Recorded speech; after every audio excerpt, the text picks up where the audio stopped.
During a classroom demonstration, the teacher placed a glass of cold water on the table. After several minutes, droplets of water appeared on the outside of the glass. What scientific process explains this observation? Will this be letter A, evaporation, letter B, condensation, letter C, freezing, or letter D, melting? And of course, sa tumpak na choice po natin dito is letter B. That is right. Now, this is condensation. So ito po yung nangyayari, di ba?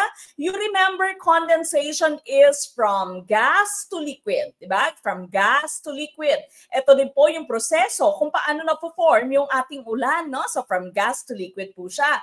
And so what happens is that yung gaseous natin, gaseous water natin, no? Warm, moist air. Ayan po.